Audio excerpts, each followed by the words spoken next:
warahmatullahi wabarakatuh. Kami dari kelompok 1 akan menjelaskan mengenai nilai dan norma konstitusional Undang-Undang Dasar Negara Republik Indonesia tahun 1945 dan konstitusionalitas ketentuan perundang-undangan di bawah UUD. Kelompok 1 itu terdiri dari saya sendiri, Puput, Nadila, Citra, Destria, dan Indira. Baiklah, selanjutnya saya akan menjelaskan mengenai bagian atau isi dari konstitusi. Isi dari konstitusi itu adalah aturan atau hukum yang berisi ketentuan yang mengatur bagaimana pemerintah dijalankan. Kemudian, nilai dan norma konstitusional Undang-Undang Dasar Negara Republik Indonesia 1945 dan konstitusionalitas ketentuan perundang-undangan di bawah UUD memiliki sub-subjudul yang pertama adalah konsep dan urgensi konstitusi dalam kehidupan berbangsa bernegara di Indonesia. Lalu sumber historis, sosiologis, dan politik tentang konstitusi dalam kehidupan berbangsa dan bernegara di Indonesia. Lalu dinamika dan tantangan konstitusi dalam kehidupan berbangsa bernegara di Indonesia. Lalu esensi dan urgensi konstitusi dalam kehidupan berbangsa bernegara di Indonesia. Baiklah, kita akan masuk ke subjudul selanjutnya, yaitu konsep dan urgensi konstitusi dalam kehidupan berbangsa dan bernegara di Indonesia. Yang pertama, apakah itu konstitusi?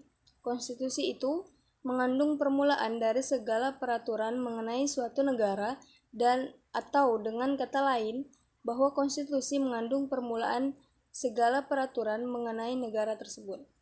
Selain peraturan, dia juga mengandung pembentukan negara atau penyusunan dan penyatakan suatu negara.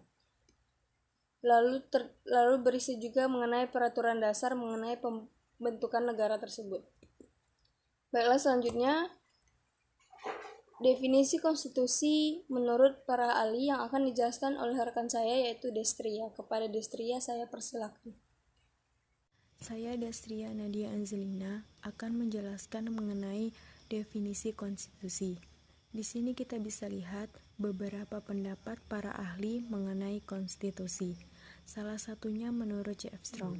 C.F. Strong berpendapat bahwa konstitusi adalah sekumpulan asas yang mengatur, menetapkan pemerintah dan kekuasaannya, hak-hak yang diperintah, dan juga hubungan antara pemerintah dengan yang diperintah.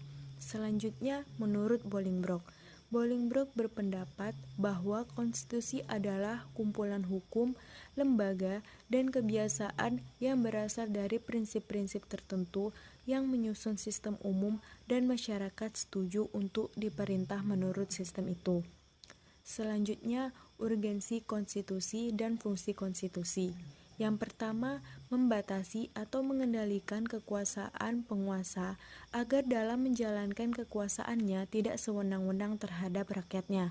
Yang kedua, memberi suatu rangka dasar hukum bagi perubahan masyarakat yang dicita-citakan tahap berikutnya. Yang ketiga, dijadikan landasan penyelenggaraan negara menurut suatu sistem ketatanegaraan tertentu yang dijunjung tinggi oleh semua warga negaranya. Yang keempat, menjamin hak-hak asasi warga negara. Selanjutnya, sumber historis, sosiologis, dan politik tentang konstitusi dalam kehidupan berbangsa negara Indonesia. Yang pertama, sumber historis. Manusia pada status naturalis bagaikan serigala, menurut Thomas Hobbes tahun 1588 sampai 1879. Yang pertama, Homo homini lupus atau manis a wolf to this fellow man, yang kuat mengalahkan yang lemah. Selanjutnya, bellum omnium contra omnes, war of all against all, yaitu perang semua lawan semua. Selanjutnya, factum unionis atau it unions, perjanjian antara sesama manusia. Dan yang terakhir, factum subjectionis atau its subjection, yaitu rakyat menyerahkan kekuasaannya kepada penguasa untuk menjaga perjanjian rakyat. Sumber historis. Primus inter pares adalah yang utama di antara sekawan atau kumpulan orang yang terpenting dan menonjol di antara orang yang derajatnya sama. Davenport menyatakan bahwa penguasa di bumi merupakan pilihan Tuhan sehingga ia memiliki otoritas yang tidak tertandingi. Munculnya raja-raja tiran berkuasa sewenang-wenang dan menindas rakyat. Louis ke-14 dijuluki sebagai Raja Matahari atau Louis yang Agung. Akibat pemerintahannya yang absolut, Louis ke-14 berkuasa dengan sewenang-wenangnya yang menyebabkan timbulnya kesengsaraan dan penderitaan yang luar biasa yang dirasakan oleh rakyatnya. Lalu, mengapa diperlukan konstitusi dalam kehidupan berbangsa dan bernegara? Nah, konstitusi negara di satu sisi dimaksudkan untuk membatasi kekuasaan penyelenggaraan negara, dan di sisi lain untuk menjamin hak-hak dasar warga negara. Menurut Naoki Kobayashi mengatakan Undang-Undang Dasar membatasi dan mengendalikan kekuasaan politik untuk menjamin hak-hak rakyat. Selanjutnya yaitu sumber sosiologis. Aturan dasar yang terdapat dalam Undang-Undang Dasar Negara Republik Indonesia 1945 melakukan pembatasan kekuasaan pemerintah atau penguasa negara. Semuanya telah diatur pada Bab 3 Undang-Undang Negara Republik Indonesia tahun 1945 tentang kekuasaan pemerintahan negara. Selanjutnya, sumber sosiologis. Sebagai kepala negara, presiden adalah simbol resmi negara Indonesia di dunia. Sebagai kepala pemerintahan, presiden dibantu oleh wakil presiden dan menteri-menteri dalam kabinet, memegang kekuasaan eksekutif untuk melaksanakan tugas-tugas pemerintah sehari-hari. Perkenalkan, nama saya Puputar Aisyah. Di sini saya akan melanjutkan presentasi dari rekan saya sebelumnya. Baiklah, langsung saja. Mengapa diperlukan konstitusi dalam kehidupan berbangsa dan bernegara? Dapat kita lihat dari sumber politis, di mana konstitusi juga diperlukan untuk membagi kekuasaan dalam negara. Negara dari sudut kekuasaan dan sebagai organisasi kekuasaan, maka konstitusi dapat dipandang sebagai lembaga atau kumpulan asas yang menetapkan bagaimana kekuasaan dibagi di antara beberapa lembaga kenegaraan, misalnya badan legislatif, yudikatif, dan eksekutif. Konstitusi menentukan cara-cara bagaimana pusat-pusat kekuasaan itu bekerjasama dan menyesuaikan diri satu sama lain, serta merekam hubungan-hubungan kekuasaan dalam negara. Sumber politis konstitusi dapat berupa hukum dasar tertulis yang lazim disebut Undang-Undang Dasar dan dapat pula tidak tertulis. Pada kerajaan Inggris sebagai negara konstitusional tetapi tidak memiliki suatu naskah Undang-Undang Dasar. Konstitusi merupakan seperangkat peraturan tertulis dan tidak tertulis yang bertujuan membangun kewajiban-kewajiban, kekuasaan-kekuasaan, dan fungsi-fungsi dari berbagai institusi pemerintah, meregulasi hubungan antara mereka, dan mendefinisikan hubungan antara negara dan warga negara atau individu. Dalam artian sempit, konstitusi juga merupakan suatu dokumen atau seperangkat dokumen yang berisi aturan-aturan dasar untuk menyelenggarakan negara. Dalam artian luas, konstitusi merupakan peraturan baik tertulis maupun tidak tertulis yang menentukan bagaimana lembaga negara dibentuk dan dijalankan. Selanjutnya yaitu dinamika dan tantangan konstitusi dalam kehidupan berbangsa dan bernegara. Di sini kita dapat lihat tabel dinamika konstitusi Indonesia, yang dimana konstitusi Undang-Undang Negara Republik Indonesia tahun 1945 pada masa kemerdekaan itu masa berlakunya pada tanggal 18 Agustus 1945 sampai Agustus 1950 dengan catatan. Terus selanjutnya konstitusi RIS 1949 masa berlakunya 27 Desember 1949 sampai dengan 17 Agustus 1950. Selanjutnya itu ada UUDS 1950 yang dimana masa berlakunya 17 Agustus 1950 sampai dengan 5 Juli 1950. Perkenalkan, nama saya Indira Rahmana Razak. Nah, di sini saya akan melanjutkan pembahasan kita mengenai tantangan konstitusi di Indonesia. Tantangan konstitusi di Indonesia terjadi dalam 3 peristiwa besar. Yang pertama adalah Pada tahun 1997 terjadi krisis moneter yang sangat besar dan hebat di Indonesia.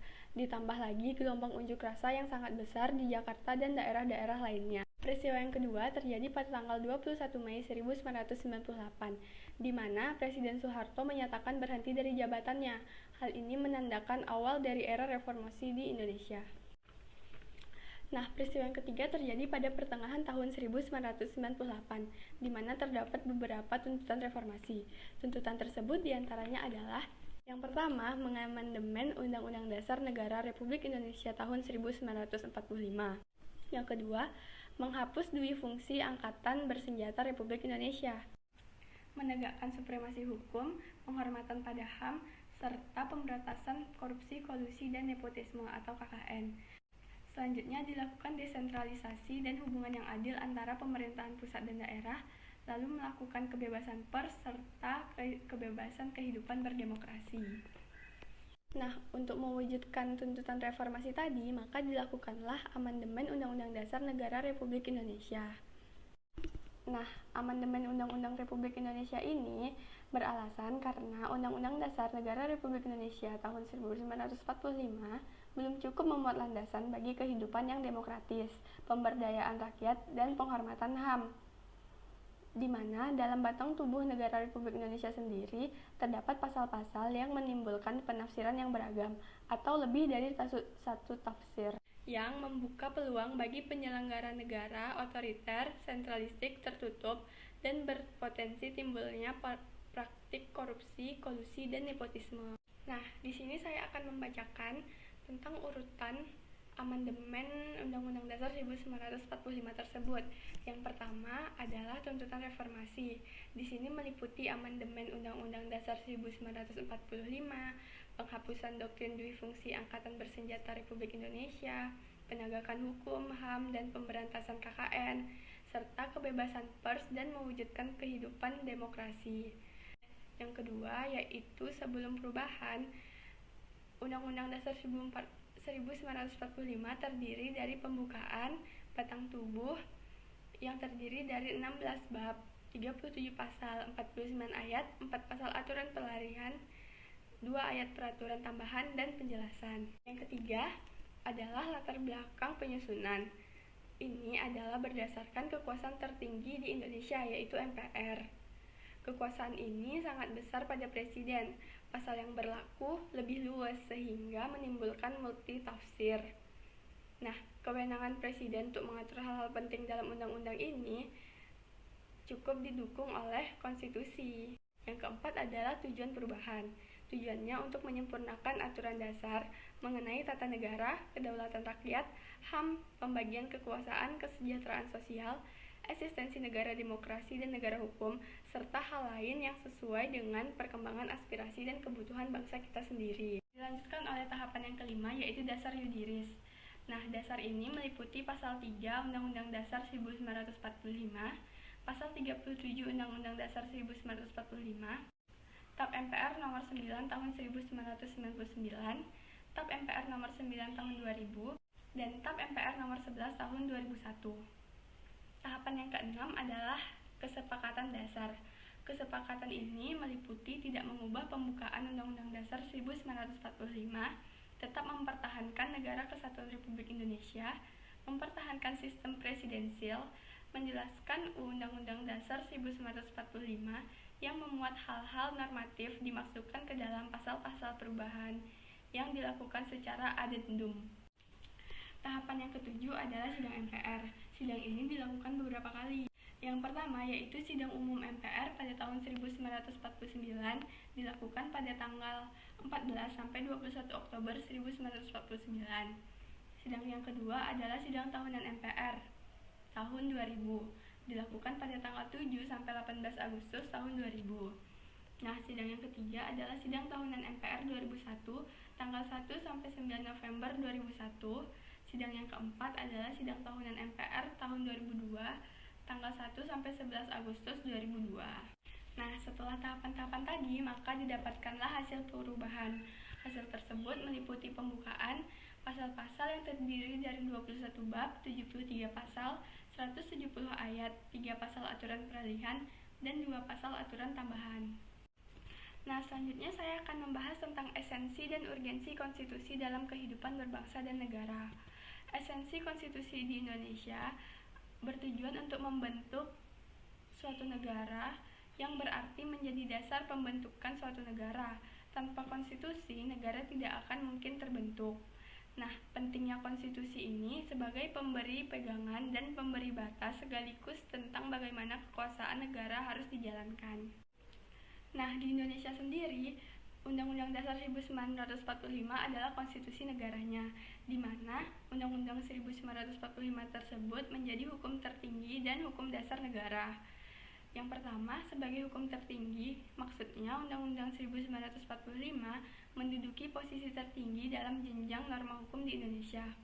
Nah, sebagai hukum dasar, di mana Undang-Undang Dasar Negara Republik Indonesia merupakan sumber hukum bagi pembentukan peraturan perundang-undangan di bawahnya.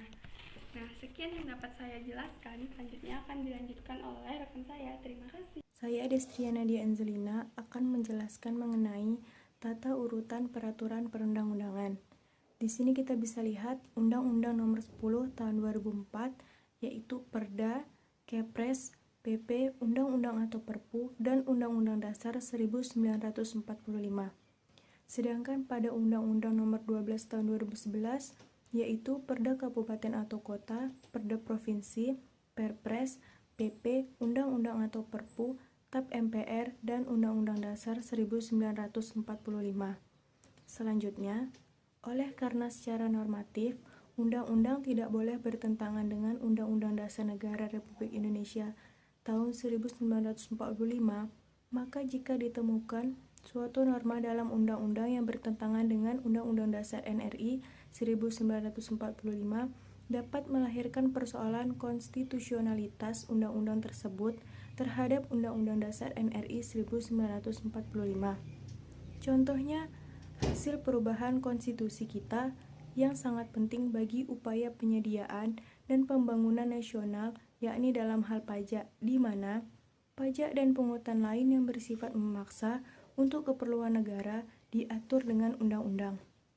Pada pasal 23A Undang-Undang Dasar NRI 1945, yang pertama, pajak pusat, melalui Undang-Undang Anggaran, Pendapatan dan Belanja Negara atau APBN, penerimaan pajak pusat dialokasikan untuk membiayai program kerja yang dikelola oleh pemerintah pusat maupun pemerintah daerah atau Pemda. Yang kedua, pajak daerah, melalui pembahasan APBD yang dilakukan oleh Pemda dan DPRD. Penerimaan pajak daerah dialokasikan untuk membiayai program kerja pemerintah daerah.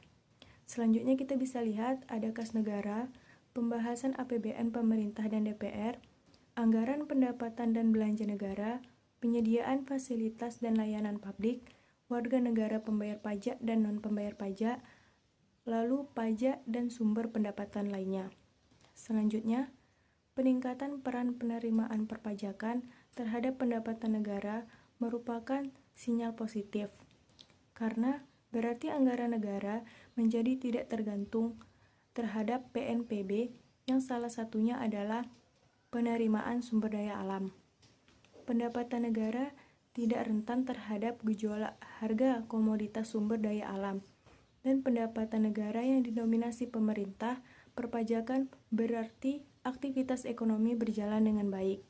Lalu, jika kemudian banyak fasilitas publik masih belum memadai dikarenakan sistem perencanaan, prioritas program pelaksanaan kegiatan, dan inovasi belum berjalan baik karena keterbatasan anggaran, maka program kerja yang dijalankan lebih banyak kepada kegiatan rutin dan berdampak kecil saja. Akibatnya, kualitas hasil pekerjaan menjadi sangat rendah, yang menyebabkan wajib pajak seakan-akan merasa tidak mendapatkan manfaat apapun dari pajak yang dibayarkannya. Sebagai warga negara yang baik, kita harus menjaga keseimbangan antara pelaksanaan kewajiban dan penuntutan hak kepada negara. Sebagai mahasiswa, harus menjadi pelopor sebagai wajib pajak yang baik dan secara melembaga harus mengedukasi masyarakat untuk menjadi wajib pajak yang pasti.